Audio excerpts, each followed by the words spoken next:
Hoy hablamos en gran cantidad de noticias de los medios de comunicación de masas de un cambio climático en el planeta Tierra.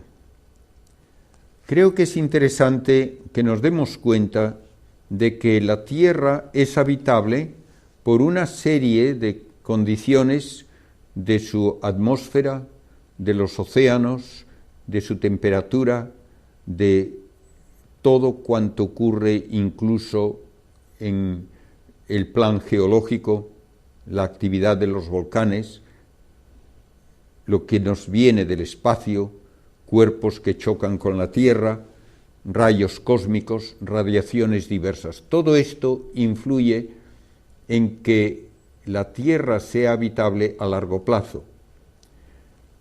Naturalmente, hablamos a largo plazo con respecto a la vida humana, porque a muy largo plazo los factores, sobre todo de tipo astronómico, nos llevan a decir que la Tierra no fue habitable al principio y tampoco lo será en un futuro muy lejano.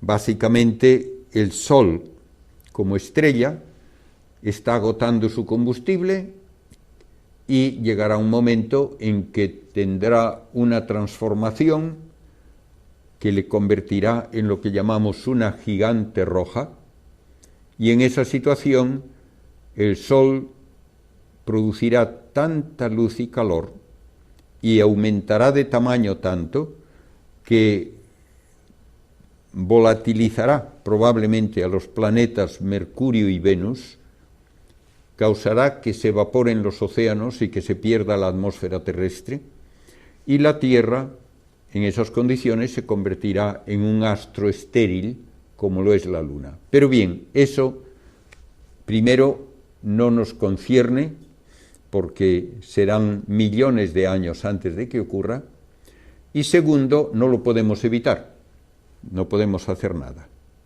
Lo que sí podemos pensar que puede ocurrir a corto plazo, que la actividad humana influya en la habitabilidad del planeta, y desde luego puede haber también, como ha habido en el pasado dentro de la historia humana, cambios climáticos por diversas razones. Todo esto nos obliga a pensar si estamos ahora realmente siendo testigos de un cambio climático importante, y segundo, a qué se debe ese cambio climático, y tercero, qué medidas podemos nosotros tomar para que sus efectos sean más llevaderos.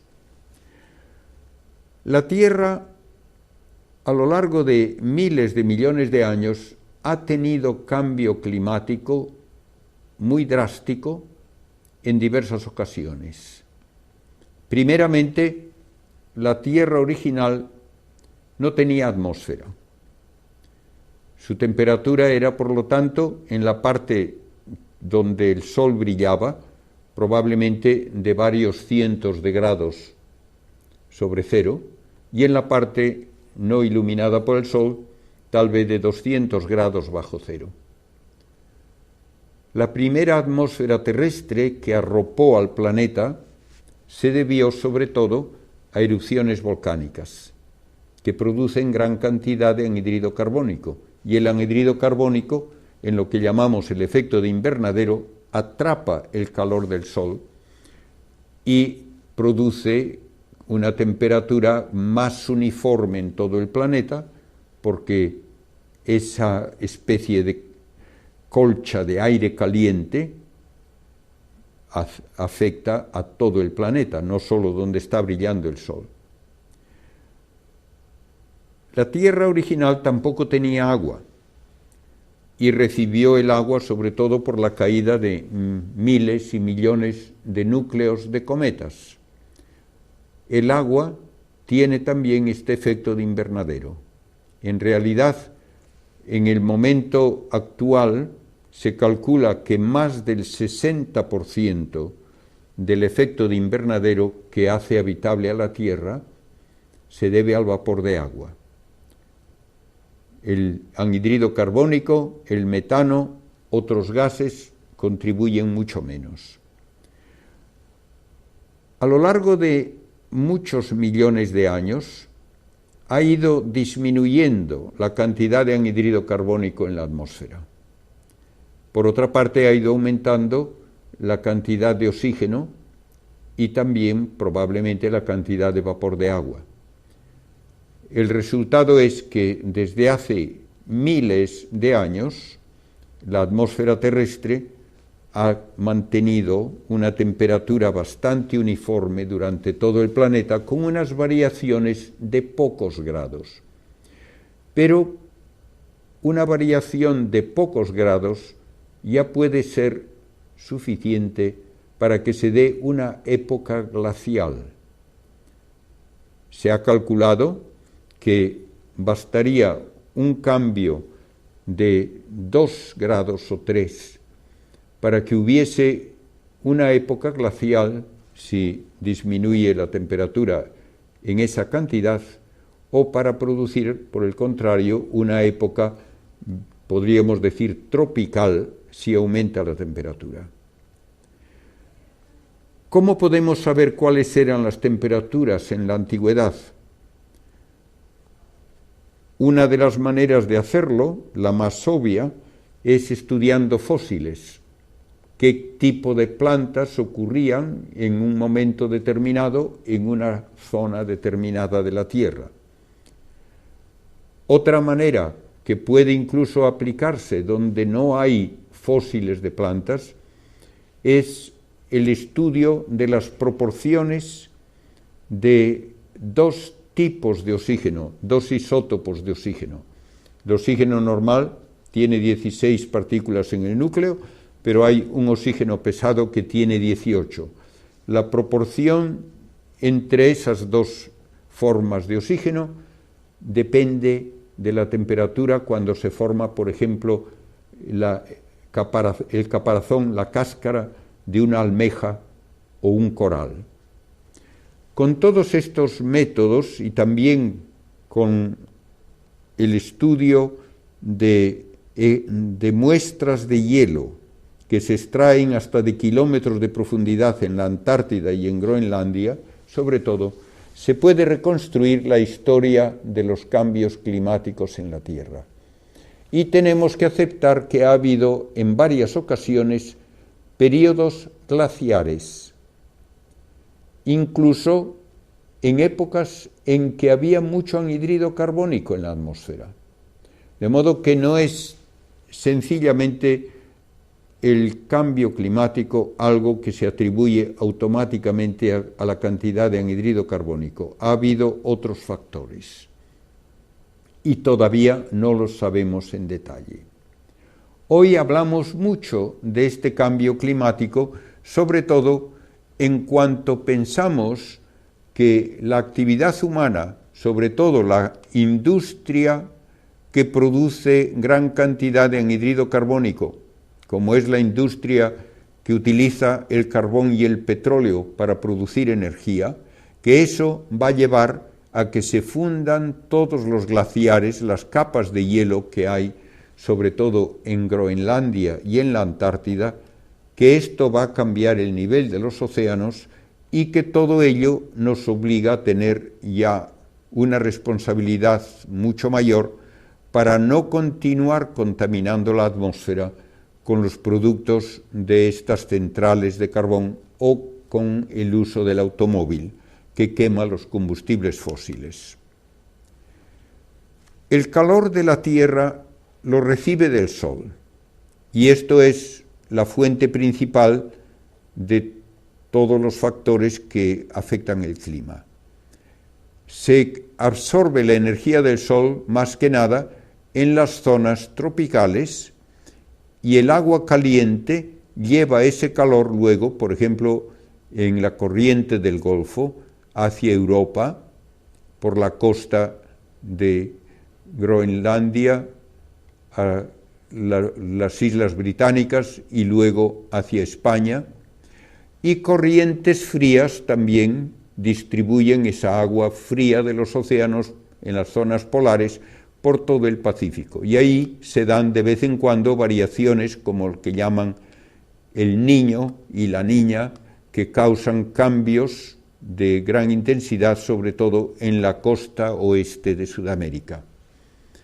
Todo esto se ve influido a lo largo de muchos millones de años por la disposición de los continentes. Naturalmente, si estaban antes unidos Sudamérica y África, no podía haber esas corrientes que hoy hay. Y los cambios climáticos de épocas pasadas, en gran parte, parecen atribuibles a estas corrientes oceánicas. Hay también actividad volcánica, y la actividad volcánica puede contaminar la atmósfera. Y naturalmente, si hay gran cantidad de anhídrido carbónico y de polvo de los volcanes, pueden darse fenómenos que todavía no podemos especificar en detalle, porque si aumenta la temperatura, aumenta la evaporación de los océanos. Hay entonces más anhídrido carbónico porque lo sueltan los océanos, y hay también más agua. Y todo esto atrapa más calor. Pero por otra parte, el aumento de humedad en la atmósfera hace que haya más nubes, y las nubes reflejan la luz y el calor del sol.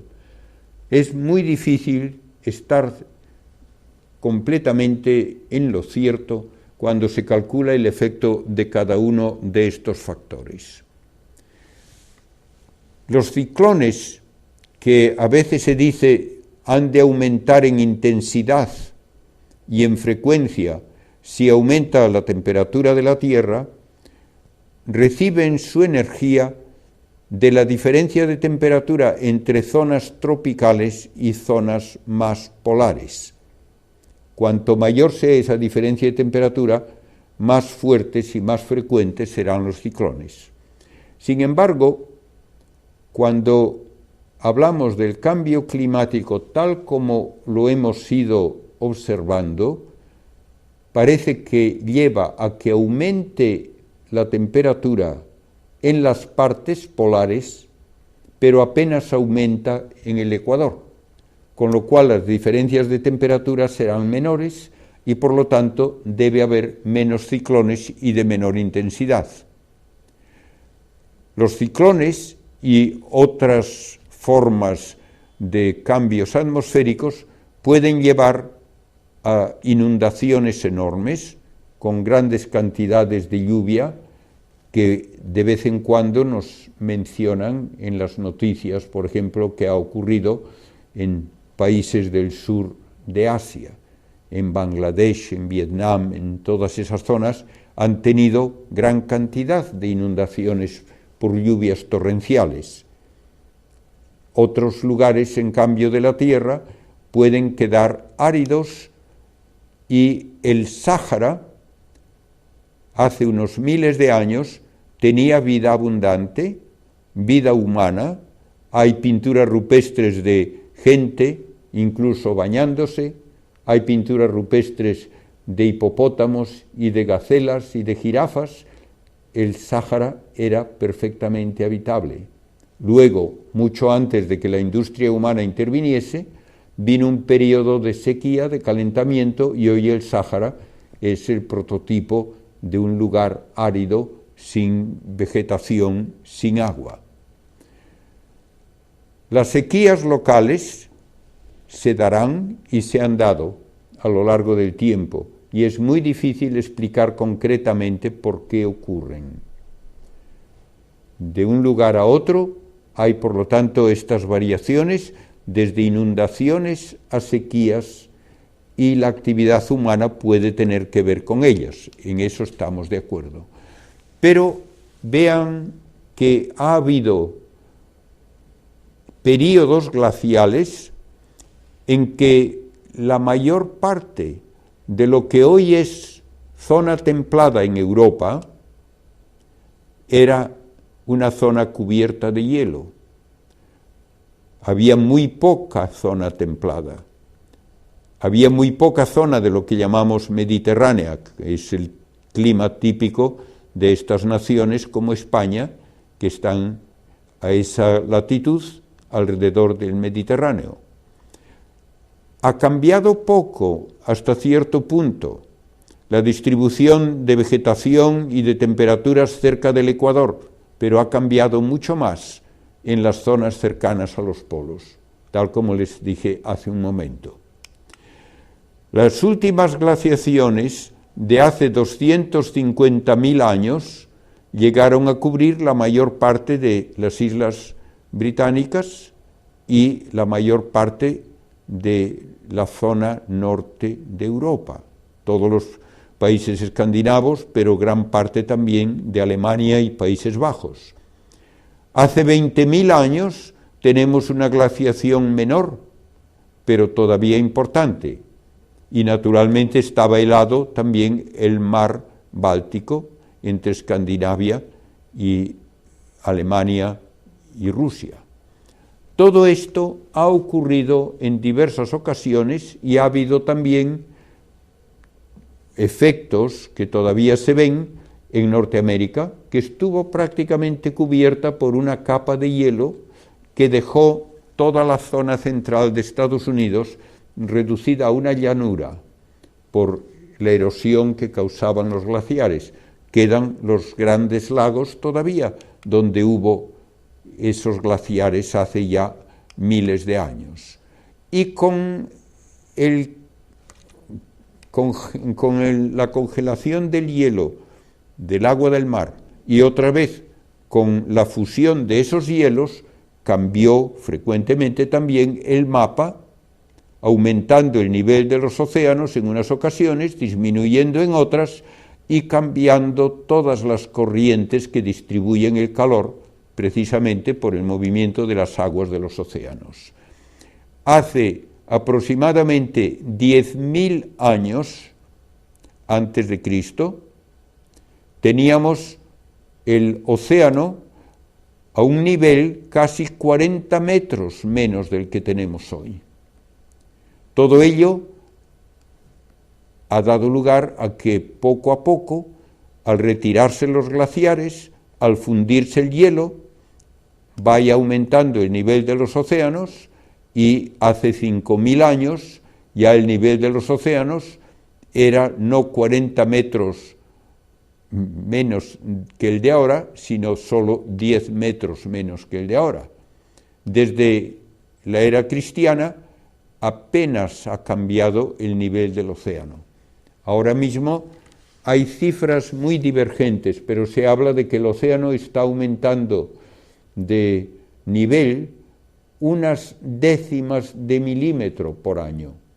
Otros llegan a decir varios milímetros por año. No estoy cierto de cuál es la cifra más correcta.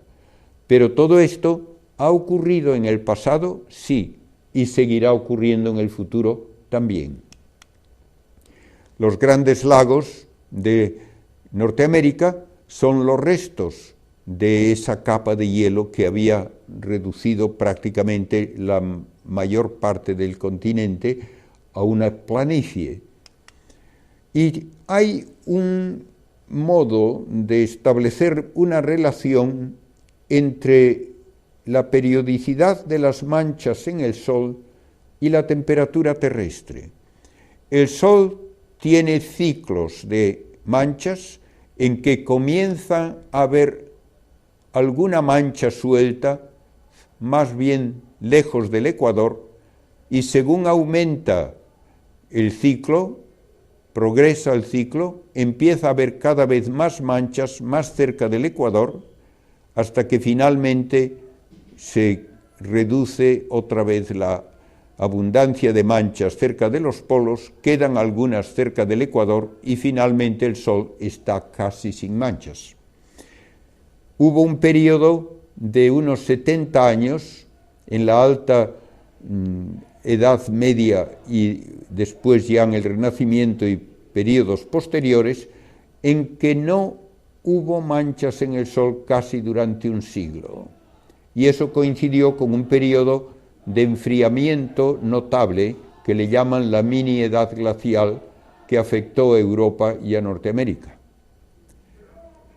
este año el Sol apenas ha tenido manchas. No es todavía una indicación de que empiece a darse un fenómeno comparable, pero es interesante que el Sol lleva un año casi totalmente sin manchas. Está empezando un nuevo ciclo y no sabemos aún qué intensidad tendrá, pero hay una relación llamativa entre la duración del ciclo solar y la temperatura de la atmósfera. La temperatura puede cambiar alrededor de medio grado en sincronización con los ciclos de las manchas solares. Desde 1700 al año 2000 se ve claramente que hay una correlación y no sabemos a qué se debe. Porque el que el Sol tenga manchas parece que debe afectar muy poquito el nivel de energía que produce.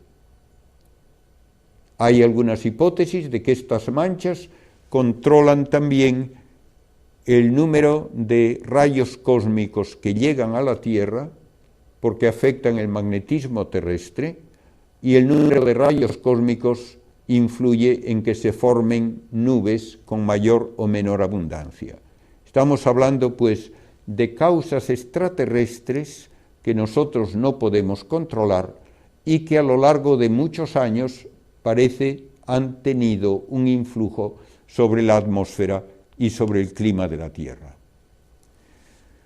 Actualmente hablamos de cómo aumenta el calor que atrapa el anhidrido carbónico en términos de la abundancia de anhidrido carbónico, y podemos reconstruir la historia de ese fenómeno desde hace unos 150.000 años. Fíjense que hay una cosa un poco llamativa. El cambio en la temperatura atmosférica alcanza un pico un poco antes de que alcance el pico el anhidrido carbónico. Y esto ocurre varias veces. Parece que hay un desfase en que primero aumenta la temperatura y luego aumenta el anhidrido carbónico. No al revés. Esto se atribuye a que hay en el océano 500 veces más anhidrido carbónico que en la atmósfera, y cuando se calienta el océano lo suelta. Pero claro, si hay este efecto, primero tenemos que preguntarnos por qué se calienta primero el océano, y esto ha ocurrido desde hace 150.000 años, por lo tanto tiene que ser por causas que tienen poco que ver con la actividad humana. Ahora la actividad humana puede ser que influya, y los datos que tenemos indican que desde el año 1898, digamos en números redondos, desde el año 1900 hasta el presente, la temperatura media de la Tierra ha aumentado en 6 décimas de grado, con un margen de error de 2 o 3 décimas. El aumento ha sido casi exclusivamente entre 1900 y 1940. Por tanto, antes de que hubiese la enorme proliferación de automóviles y de industria que caracteriza la segunda mitad del siglo XX. Aumentó la temperatura antes de que aumentase la industria de una manera llamativa entre 1900 y 1940. Desde 1940 hasta 1975 hubo un periodo de enfriamiento.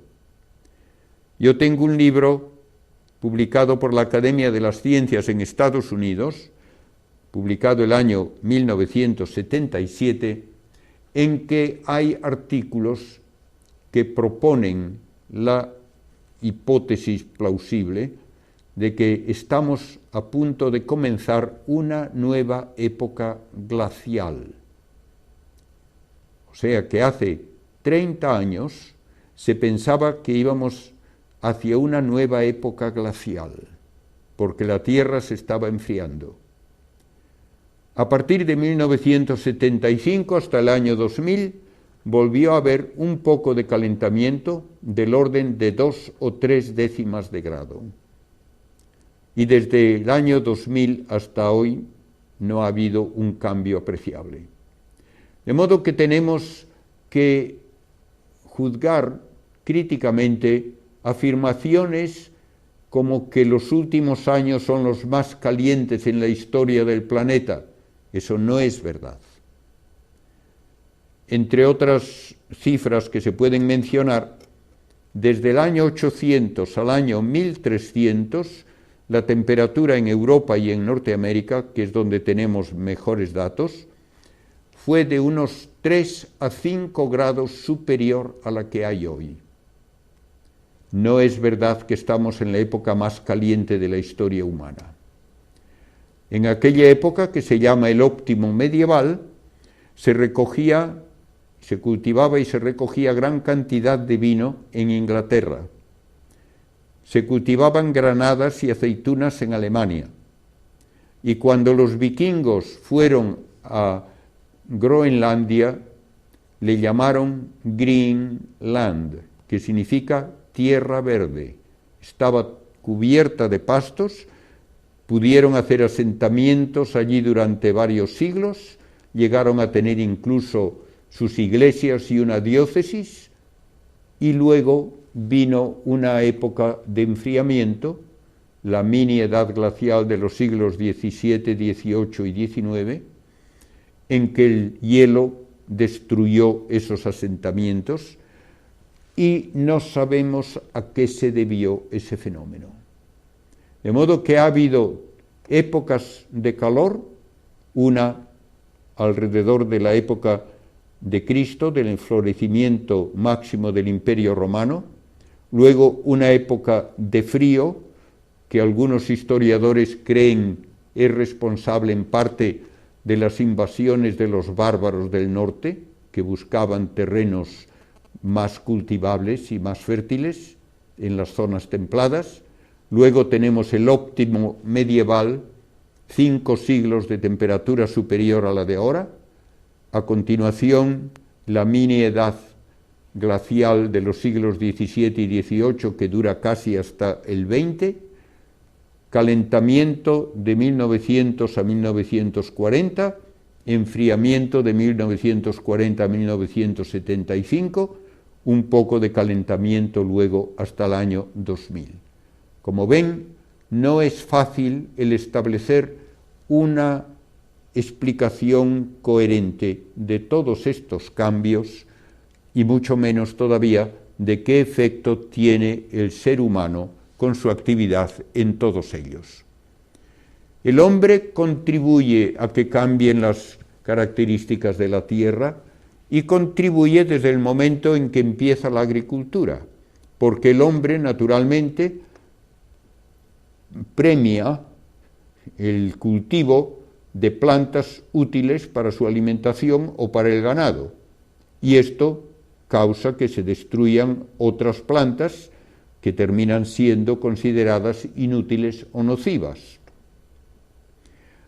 Aun así, en los últimos tiempos, el uso de fertilizantes ha reducido en gran parte la necesidad de mucho terreno cultivable, por lo menos en países desarrollados. En Estados Unidos, por ejemplo, desde 1920 ha ido aumentando la superficie de bosques porque cada vez hace falta menos terreno para producir todos los alimentos que necesita el país. Estados Unidos produce gran cantidad de emisiones de anhídrido carbónico porque es un país fuertemente industrializado, pero tiene ya tantos bosques que solamente los bosques de la zona oriental de los Apalaches en Estados Unidos consumen más anhídrido carbónico que todo lo que produce el país.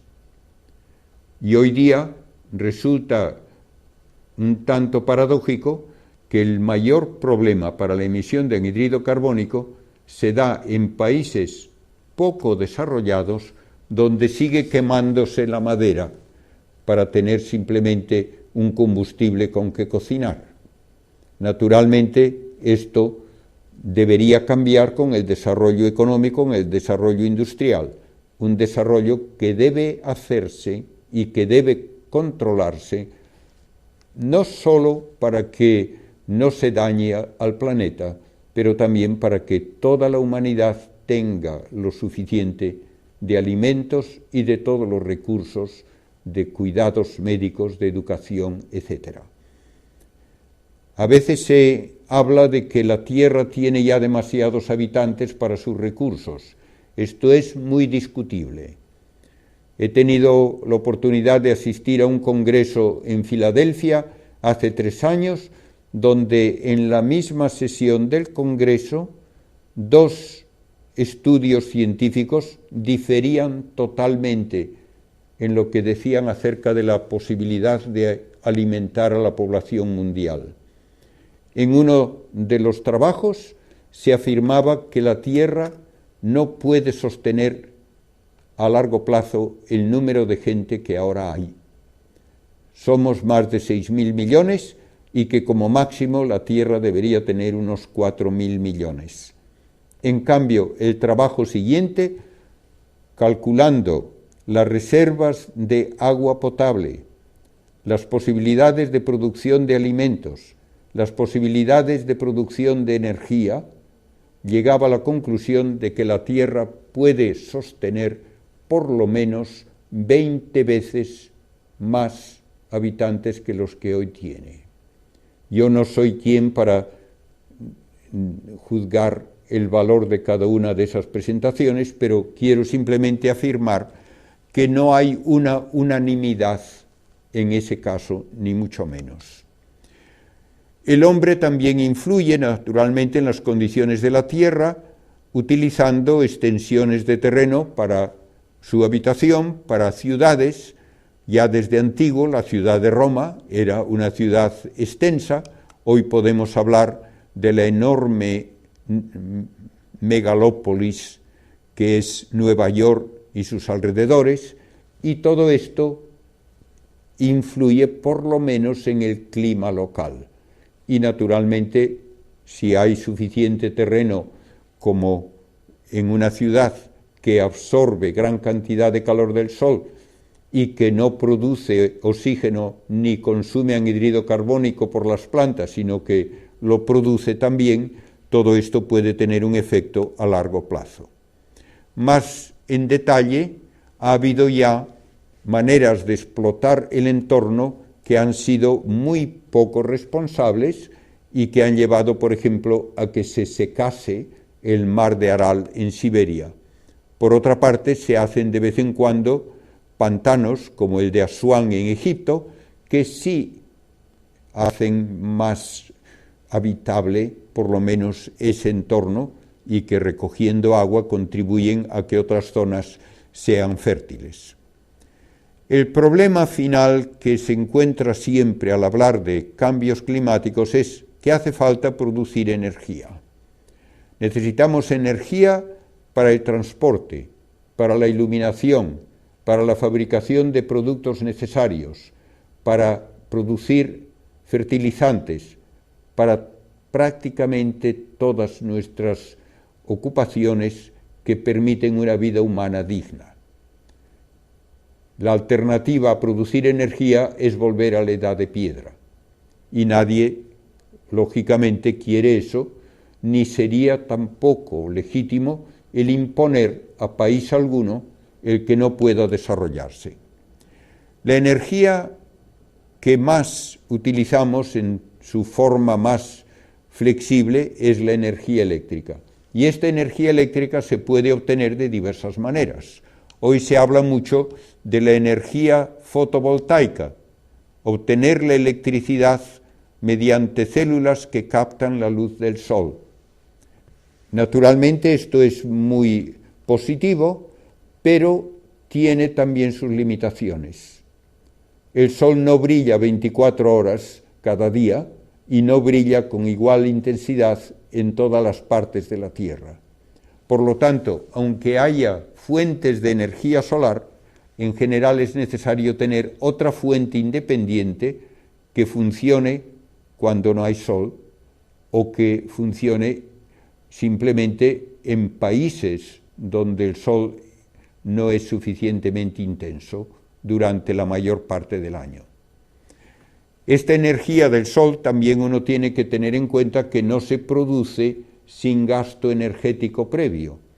La fabricación de las placas solares consume gran cantidad de energía y esas placas solares han de cubrir extensiones grandes de terreno que podrían estar cultivadas. No es una solución totalmente sin problemas. La energía atómica tiene muy mala prensa porque inmediatamente se piensa que eso lleva a bombas atómicas, a bombas nucleares. Sin embargo, debemos ser realistas. En Estados Unidos, una cuarta parte de toda su energía la producen las centrales nucleares y no han tenido ni un solo accidente mortal en más de 50 años. Francia produce casi 3/4 partes de su energía con centrales nucleares. En España se ha renunciado, en parte por presiones terroristas, a la energía nuclear y estamos comprándole en cambio a Francia la energía que necesitamos. Rusia, a pesar de todo lo que han dicho en contra de las centrales nucleares de Occidente, ha tenido también centrales nucleares y sigue teniéndolas, y es el único país donde se ha dado un accidente que causó víctimas humanas. De modo que hay que tener en cuenta que no puede producirse energía de ninguna manera que no tenga algún efecto desagradable. El efecto desagradable puede ser de tipo estético. No me gusta ver los molinos de viento que producen energía en lo alto de los montes. No me gusta ver un pantano porque eso cambia el entorno. No hay manera de producir energía sin que haya algún efecto que uno podría llamar desagradable. Tenemos que pesar los pros y los contras de cada forma de producir energía. Estamos quemando gran cantidad de combustibles fósiles y con razón se dice que contaminan mucho, así es. Incluso se puede decir que aunque no contaminasen, es un despilfarro el utilizar combustibles fósiles que son insustituibles para gran cantidad de la industria actual, prácticamente para la producción de plásticos, de medicamentos, de abonos, hace falta la materia prima que son los combustibles fósiles. De modo que es muy deseable que no se agoten y para eso hay que encontrar alternativas. La producción de energía hoy día en gran parte se hace mediante combustibles fósiles, el carbón, el petróleo. Esto contamina la atmósfera, produce gran cantidad de anhídrido carbónico y de polvo y en lo posible debería evitarse ese efecto secundario. Pero hay además otra razón para querer buscar otras fuentes de energía. Los combustibles fósiles son una fuente de materia prima que no puede derrocharse quemándolos. Hacen falta como materia para producción de alimentos, de algún tipo de fertilizante, para la industria farmacéutica, para la industria de plásticos y por lo tanto influyen en gran cantidad en todo lo que es nuestra vida diaria, en el construir aparatos de todo tipo. Uno debería evitar, por lo tanto, el quemar esos combustibles. Hay otras causas de cambio climático que ya he mencionado, pero que no podemos controlar, como por ejemplo erupciones volcánicas. Se han dado casos como el de la erupción del Krakatoa en las islas de la Sonda en Indonesia, donde durante la erupción se emitieron a la atmósfera tantos miles o millones de toneladas de polvo y de gas que afectó incluso a las puestas del sol en Europa durante varios años. El resultado de toda esta actividad, tanto humana como natural, es que va aumentando la cantidad de anhídrido carbónico en la atmósfera y ha aumentado en unas 50 partes por millón desde 1958 al año 2000. Todo esto puede naturalmente influir también en el crecimiento de las plantas. Cuando hay más anhídrido carbónico, las plantas pueden crecer más rápidamente y el resultado total es muy difícil de evaluar, de saber qué es lo que más favorece o daña al entorno de la Tierra. Se ha hecho una extrapolación que bastantes autores discuten a partir del calentamiento que desde 1850 al año 2000 es una fracción de grado, para decir que con este ritmo va a continuar a darnos varios grados más para el año 2050. Creo realmente que lo que tenemos aquí de un cambio de una fracción de grado hasta el presente no justifica la extrapolación a varios grados en los próximos 50 años. Uno podría decir que también aquí se podía haber extrapolado que iba a continuar de esa manera y no lo hizo.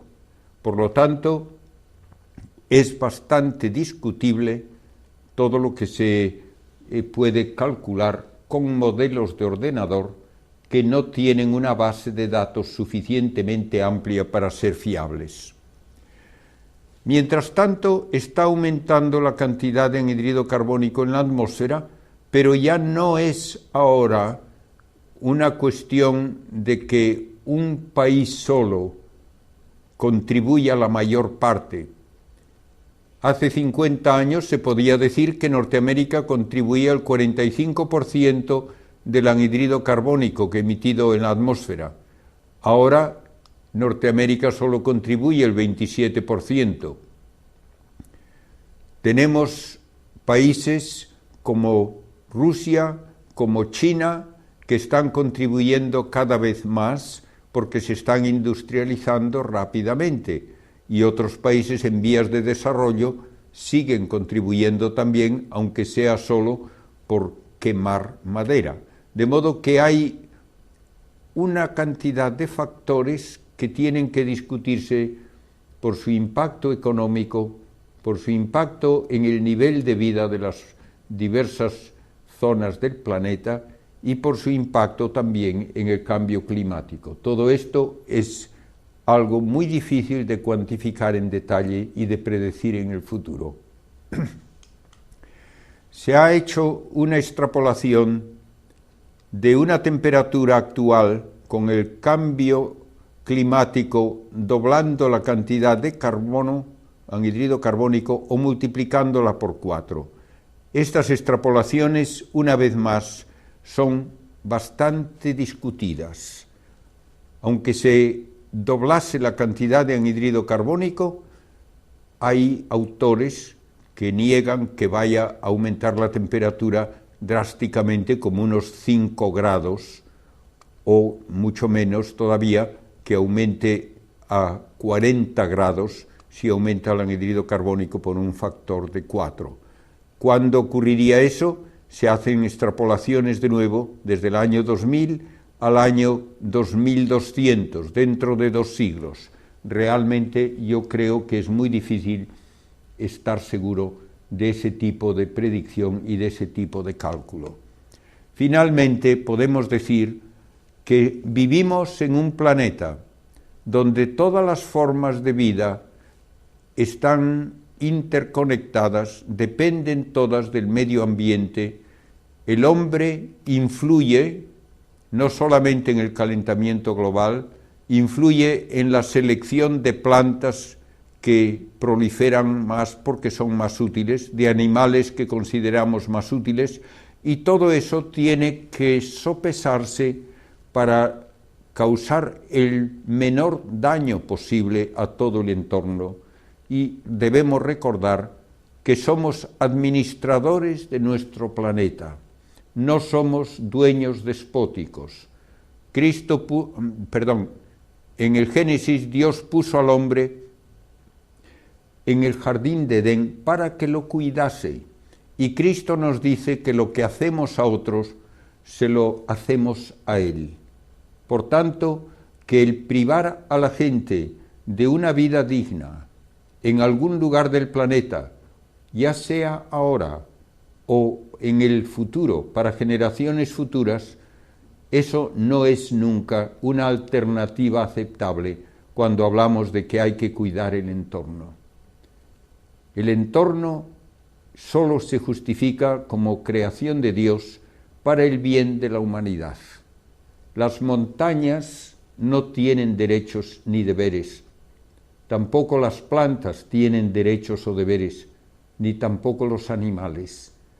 Solo el ser humano, inteligente y libre, es sujeto de derechos y deberes, y debe utilizar su inteligencia y debe usar su libertad de una manera responsable para que toda la humanidad, ahora y en el futuro, pueda gozar de la casa común, esa casa común que la ciencia nos dice se ha preparado en toda la evolución del universo, en la evolución de nuestro planeta, y que tenemos que legar también a nuestros descendientes como la joya del sistema solar.